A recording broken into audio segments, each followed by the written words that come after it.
Hello, everyone. Welcome to Faith and Fellowship. We're three guys based in Utah. I'm Kirk. I'm Joel. And I'm Lyric. And the goal of our show is to share stories and beliefs from different people local to our area.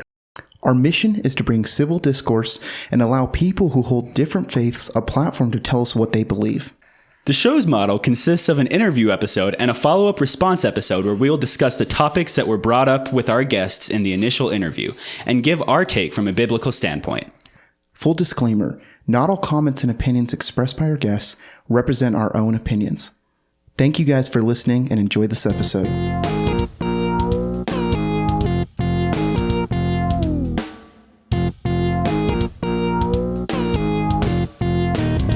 Thank you for joining Faith and Fellowship Podcast. Before this episode starts, we want to let you know that the content is very sensitive and heavy. Viewer discretion is advised.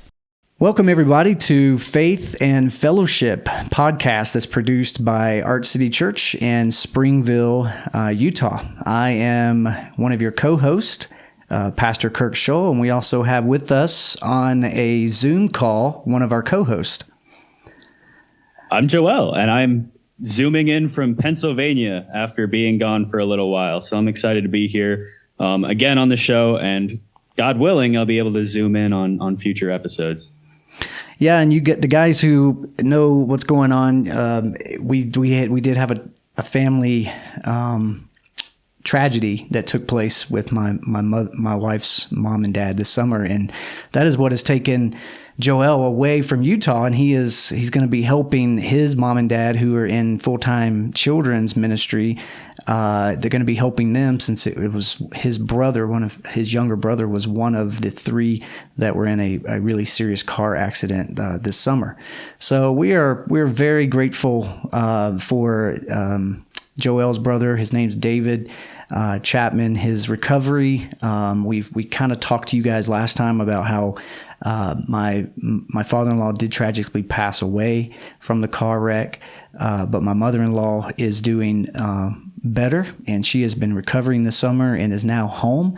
And at the date of the recording of this podcast, in a couple days, my family will be flying back into Nashville to celebrate the life of my father-in-law and also hopefully bring my beautiful bride and my oldest daughter back to Utah. So they've been there pretty much all summer serving. So we are excited about the podcast. And you know what? I'm going to go ahead and just do it. I'm going to throw Lyric completely under the bus. You may have heard me say, I'm Kirk.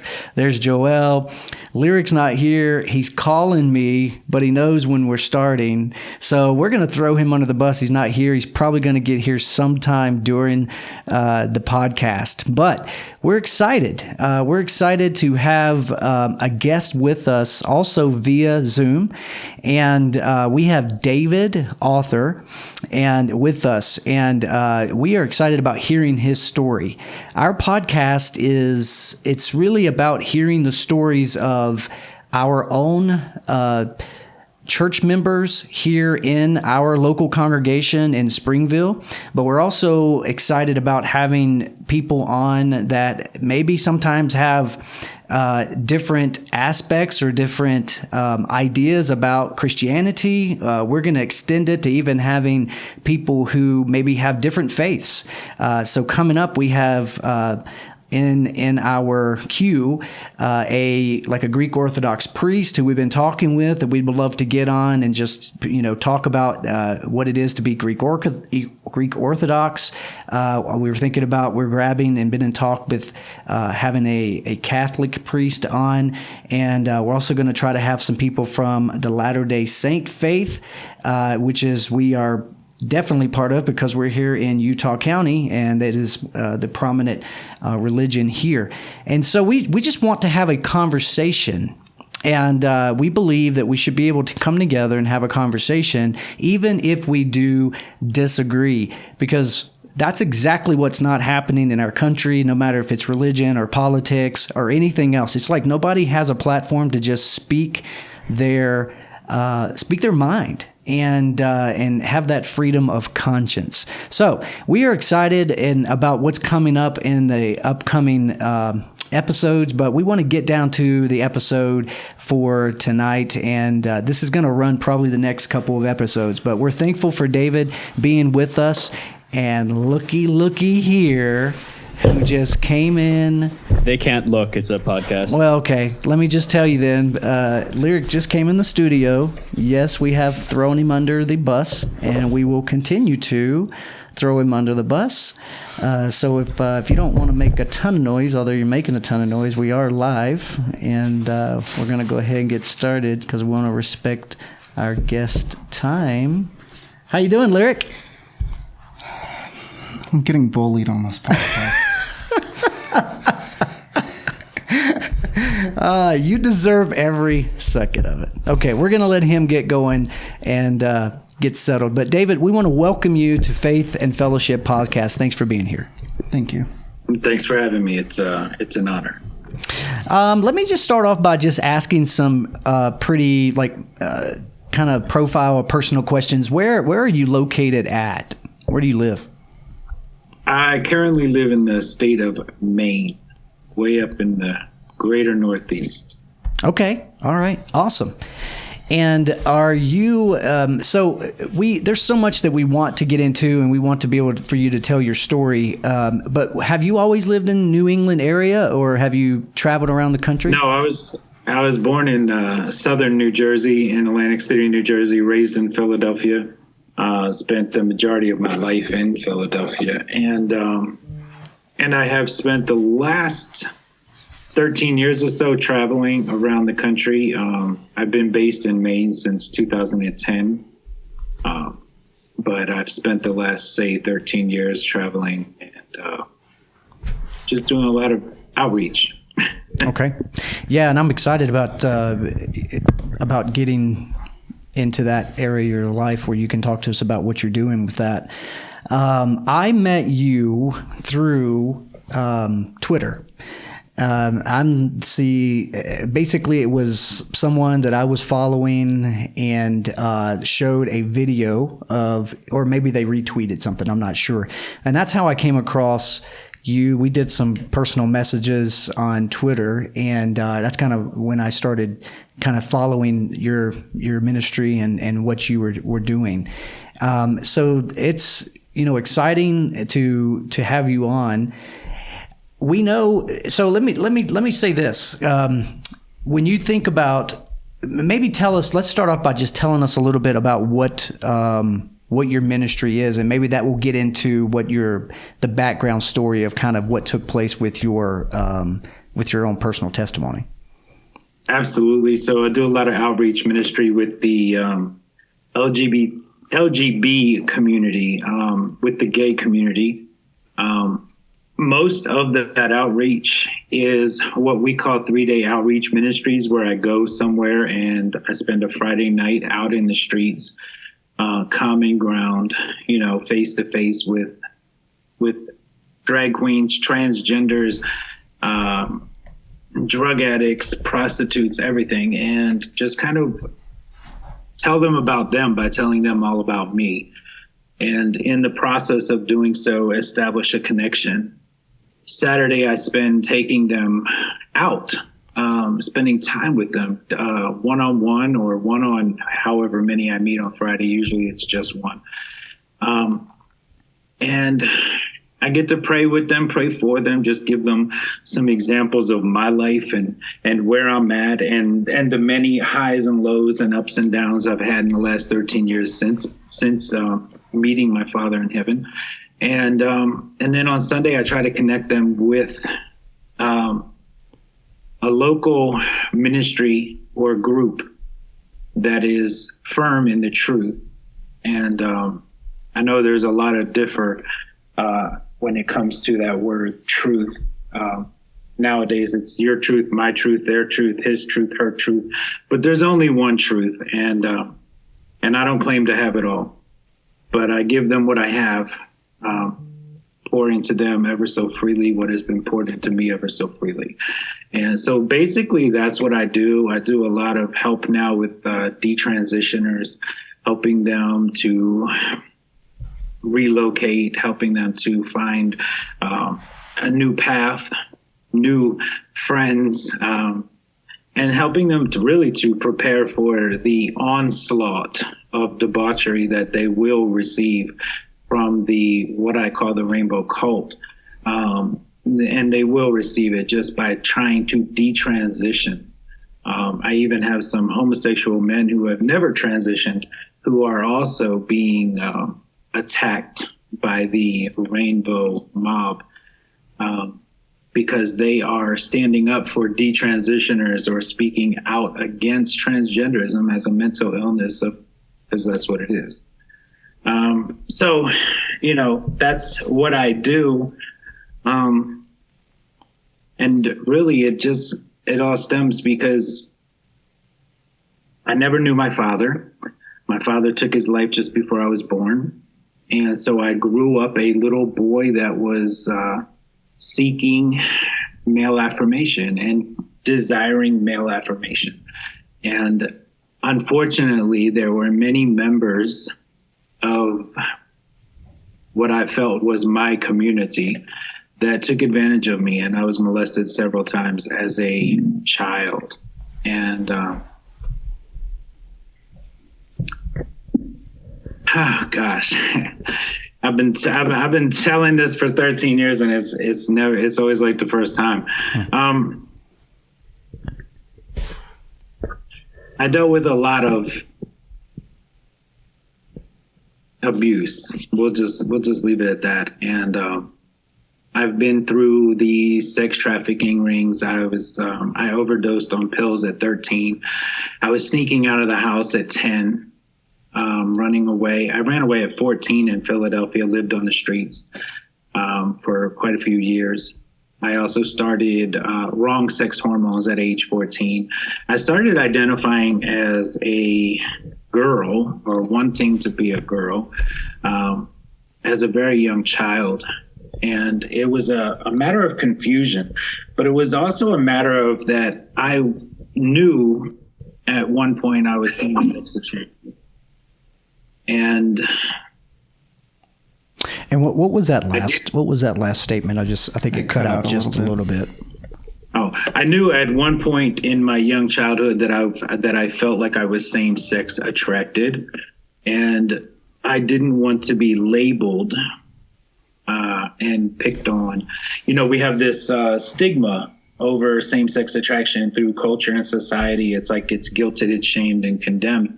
And I didn't want to be one of that. So between that and the abuse, I kind of dissociated from self, and I started identifying as something I completely was not, which was a girl, and could never be. I have to state that.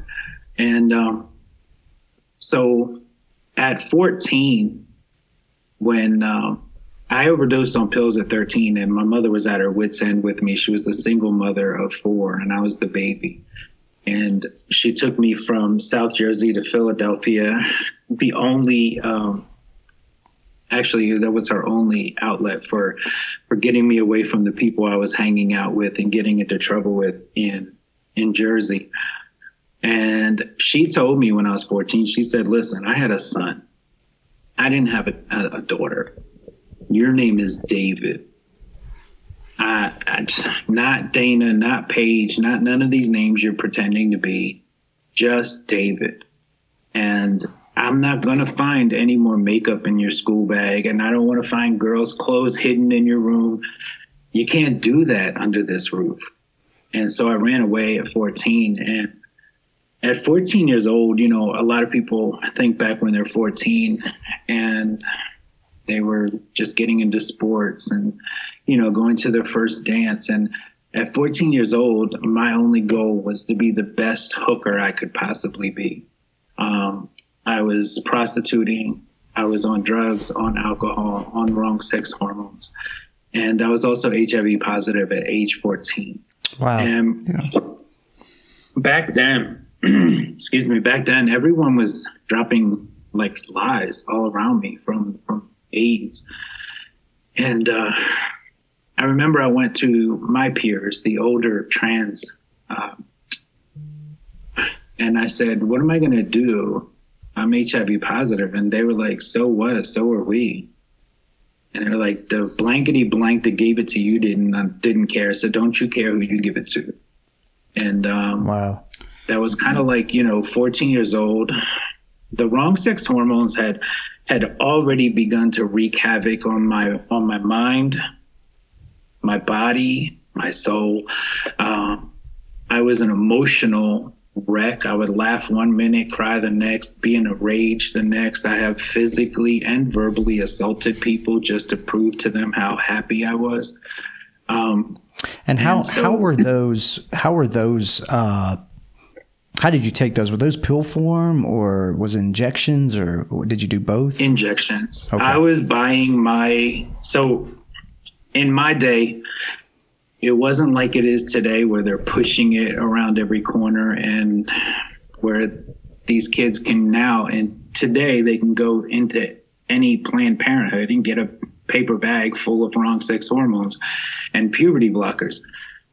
It wasn't that simple in my day, so I was buying mine on the black market on the streets. I was buying estrogen and syringes from the same man I was buying drugs from.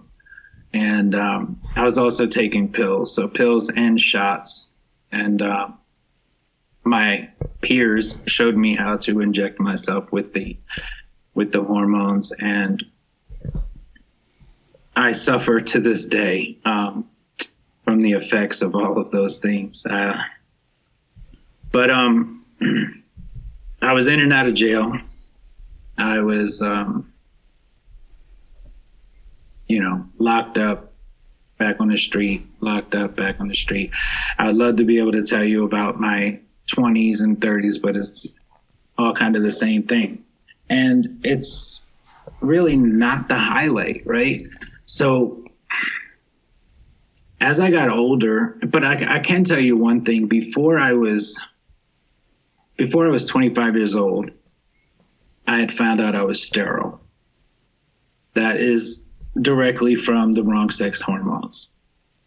I had also found out by the time I was 30 that I had osteopenia, which quickly progressed into osteoporosis, which is commonly known as an elderly woman's disease. It's a bone loss disease, of which I suffer with today. The wrong sex hormones wreaked complete havoc. And like I said, mind, body, and soul. They just destroy you. And it boggles my mind why anybody would want to pair wrong sex hormones with puberty blockers of all things, experimental drugs. Right. So 30. So, just out of curiosity, going a little bit back in your past, were you ever raised in any kind of religious institution? Were you ever going to church? Did you have any religious background? No, we had, I honestly doubt that we ever even had a Bible in our home. I can tell you we had books on witchcraft in our home. And, because I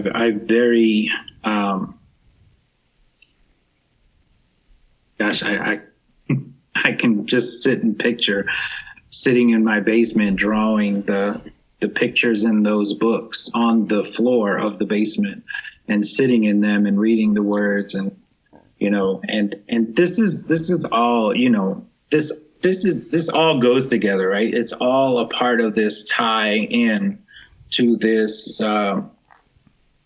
demon, this demonic oppression of transgenderism.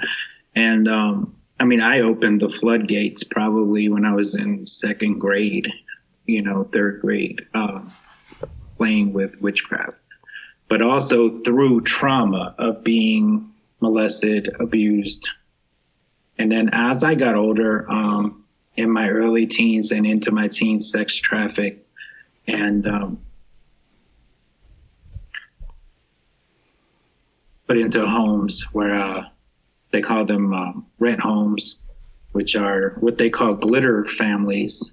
And these glitter families kind of take these kids in, and they're like, you stay there, you don't leave the home, you kind of rent it out, and sometimes you get away, sometimes they don't. I became kind of an agent for my handlers. I was conditioned like most of the youth that were there, and we were conditioned to go out and recruit other youth.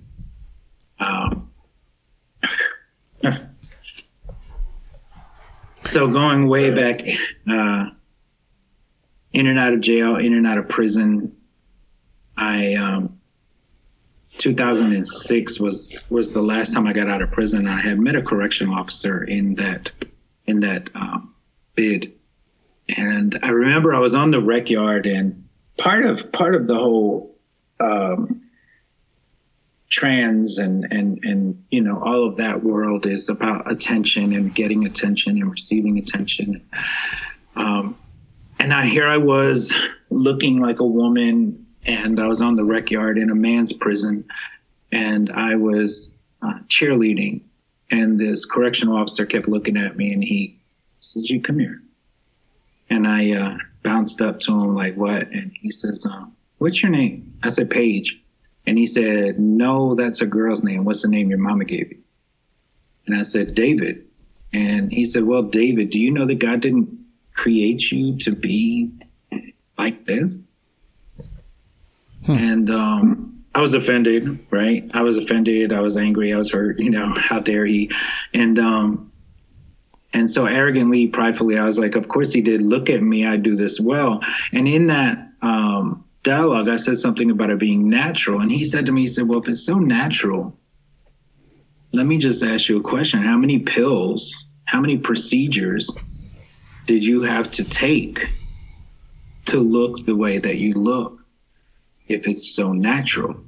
And, you know, it kind of destroyed the whole born in the wrong body mindset that they tried to implant in your head, but you really don't believe it. Hold on to, right? So you agree with the lies that are, you regurgitate the lies that you're force fed from this cult, and you believe them. And he told me, he says, "You know, I'm going to tell you this every time I see you because I can." And he did. And he spent a lot of time with me. And it got to the point where I looked for him on the compound. Like, we called him Bishop. Even the other officers called him Bishop.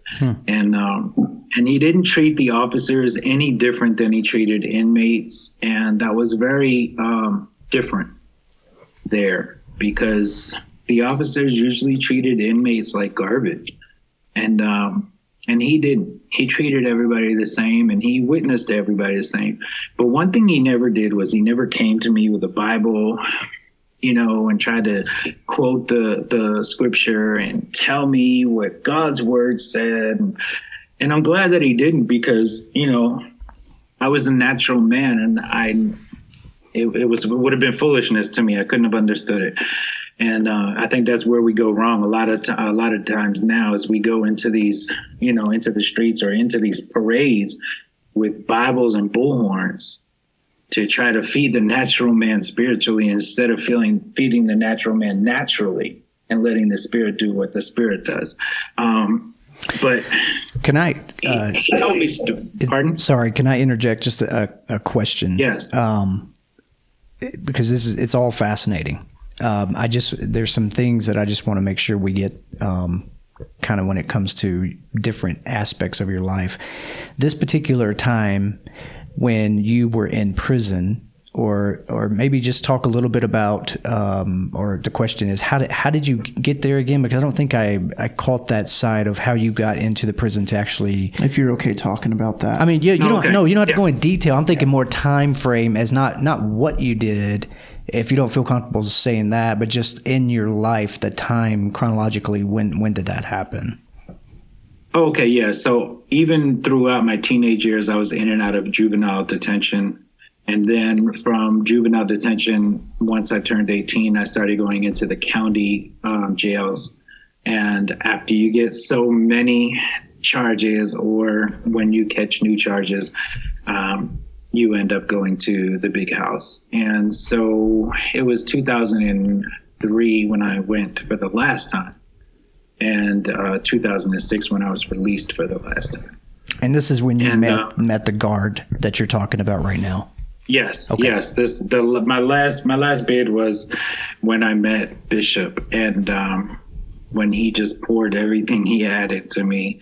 And I remember he came to me. So my mom, around that same time, she sent me a Bible, and she didn't send me a Bible because she had some Came to Christ or anything. moment with Jesus, right? She sent me a Bible because when your kid's locked up, you send them a Bible. Can't have one in school, but I can have one in prison. And maybe if I had one in school, I wouldn't have ended up in prison. But so she sent me this Bible, and I didn't take the Bible to Bishop. I took it to the guy, another inmate that we called Choir Boy. And I was like, yo, what do I do with this? And he was like, read Psalms. It's very inspirational. And I'm like looking for Psalms, and I'm like, there's no Psalms in here. And he was like, it starts with a P. And I was like, oh. And so I found Psalms, and I was reading it, and I'm like, bring them to their knees, crush them, destroy them. I'm like, this isn't inspirational, right?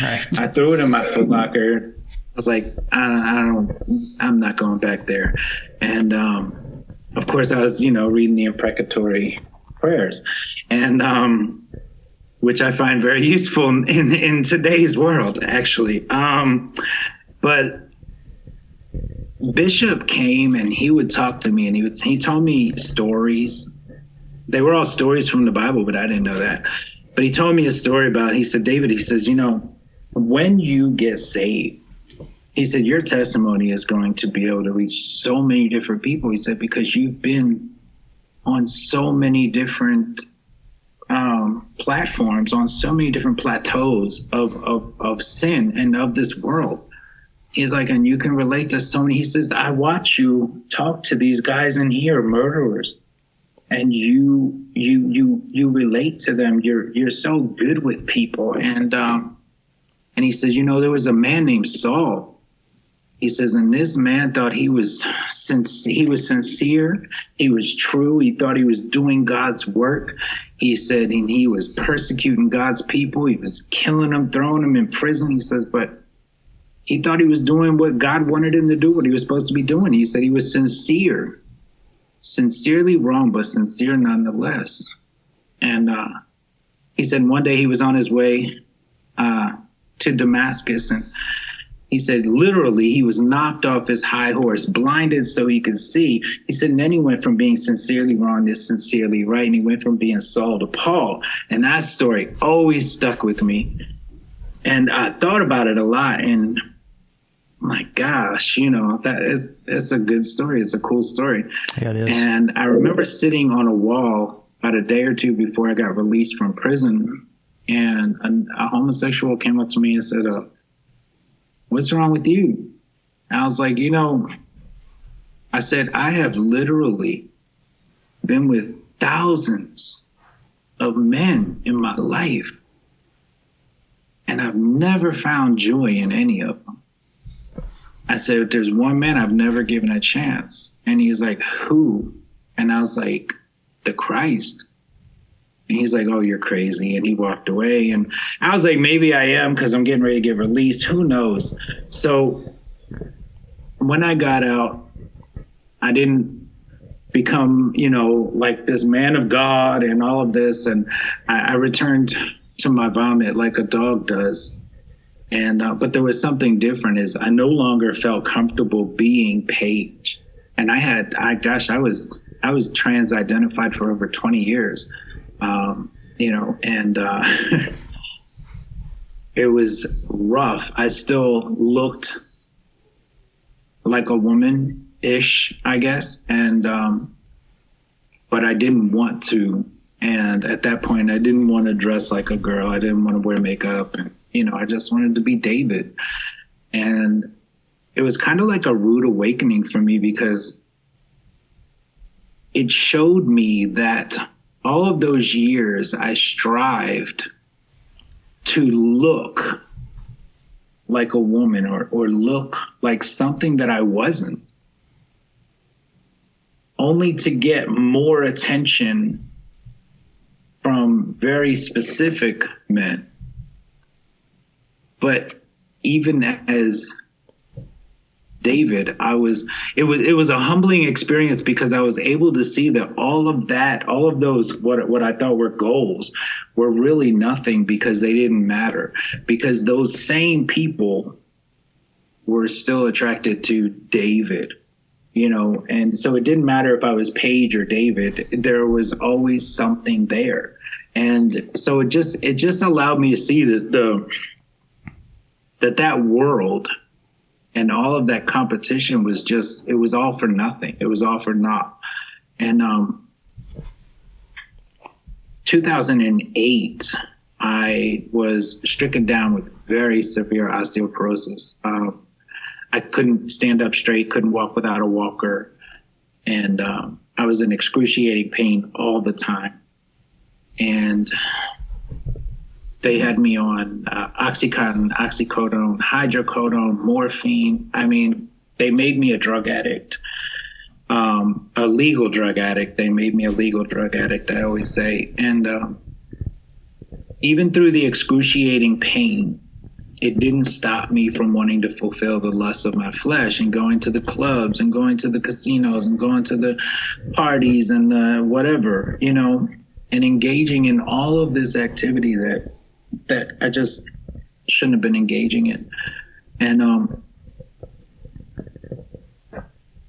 since that didn't stop me, 2009, God struck me down. And I was stricken down with full-blown AIDS. I had infections. And let me just make one thing clear is I say God struck me down. And I remember I said that to somebody, and they said, I knew it. AIDS is God's punishment. No, AIDS was not God's punishment. AIDS was my recompense.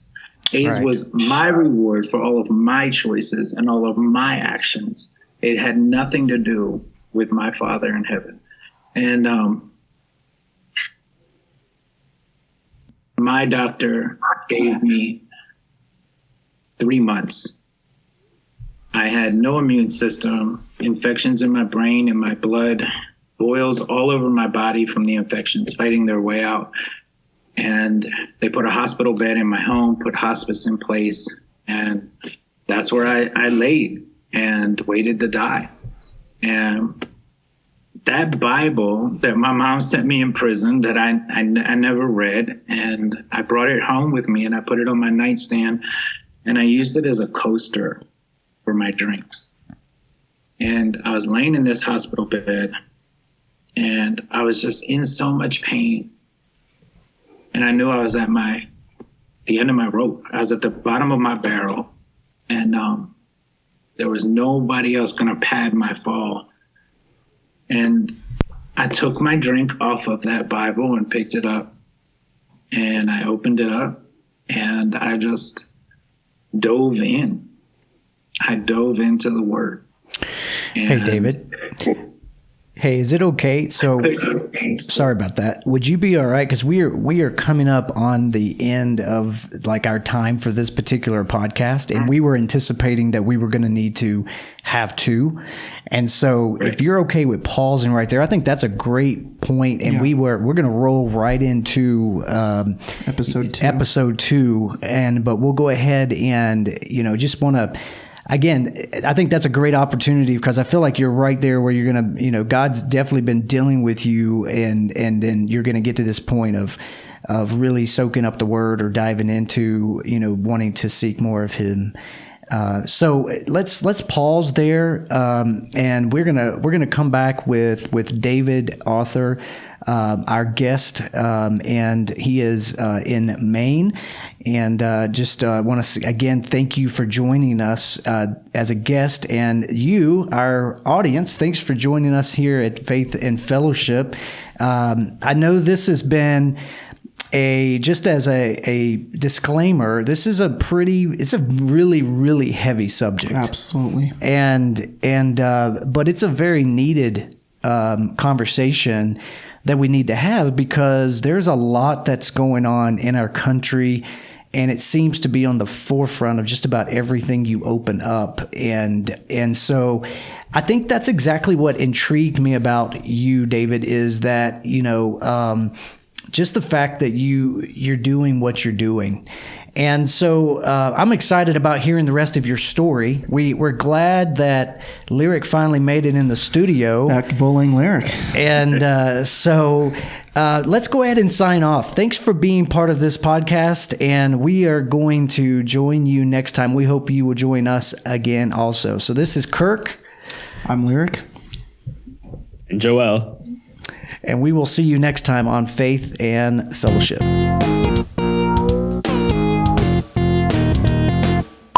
I don't have a sip button, so you're gonna hear this a lot. It's a nice sound. It's a nice sound.